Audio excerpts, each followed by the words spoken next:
Polda Nusa Tenggara Barat resmi menetapkan istri Brigadir Esko Faskareli, Bribtu Rizka Sintiani sebagai tersangka pembunuhan suaminya. Penetapan tersangka ini dilakukan setelah penyidik Direktorat Kriminal Umum melakukan gelar perkara.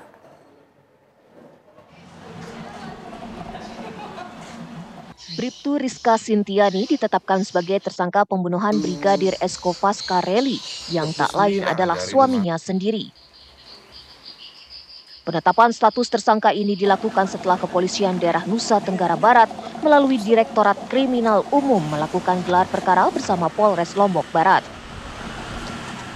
Bersamaan dengan itu pula, lebih dari 50 saksi juga telah dimintai keterangan oleh penyidik Direktorat Kriminal Umum untuk memperkuat penetapan status tersangka, istri Brigadir Esko, Rizka, yang juga berprofesi sebagai polisi.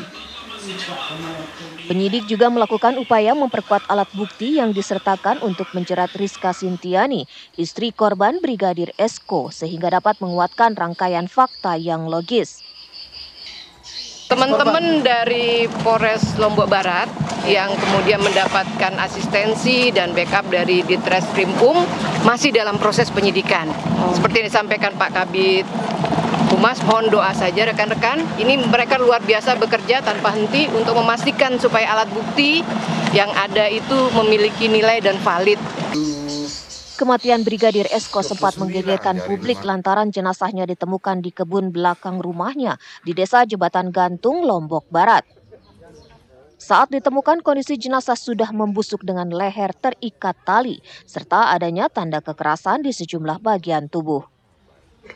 Mulanya kasus penemuan jenazah Brigadir Esko ini diduga sebagai tindak bunuh diri, namun penyidik menemukan sejumlah kejanggalan hingga arah penyidikan berubah menjadi dugaan pembunuhan.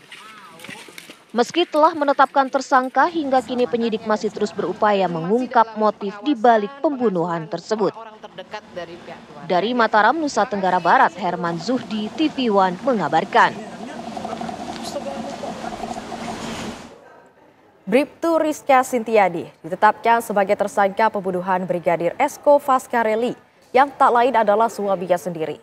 Pemirsa, kita akan tanyakan langsung perkembangan kasus ini pada kuasa hukum keluarga Brigadir Esko, Bapak Lalu Anton Haryawan. Selamat malam Pak Lalu. Selamat malam Mbak. Ya Pak Lalu, bagaimana perkembangan kasus ini setelah pihak kepolisian menetapkan Bribtu Rizka yang tidak lain ini adalah istri korban sebagai tersangka?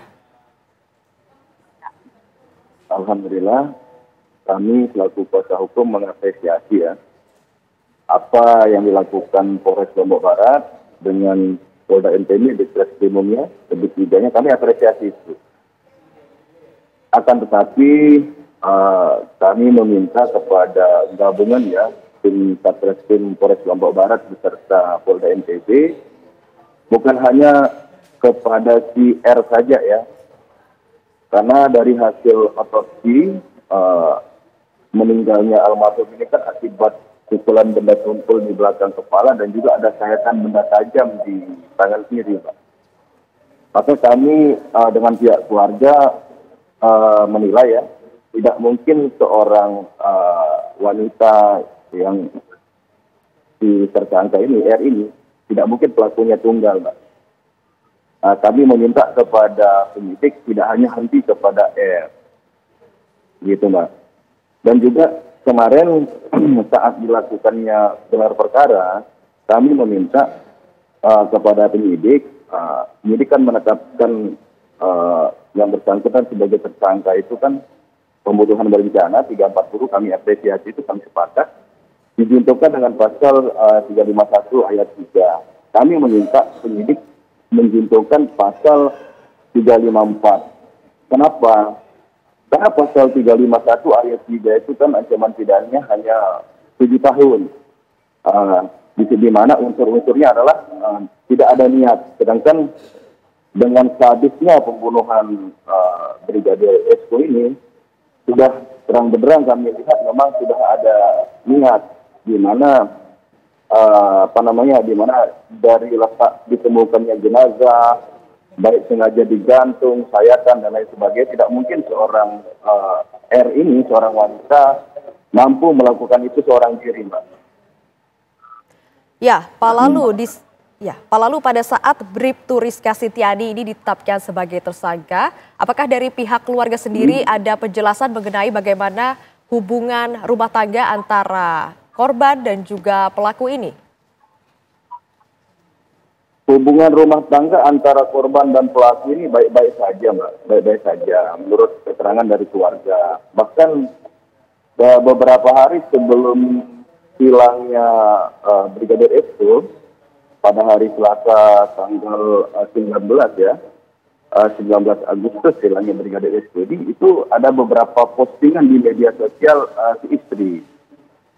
Ada beberapa postingan, kami melihat hubungannya baik-baik saja, tidak ada seperti yang berkonflik atau sebagainya, tidak ada. Berarti memang tidak ada cerita atau indikasi bahwa rumah tangganya ini tidak akur atau seperti apa, Pak? Tidak ada.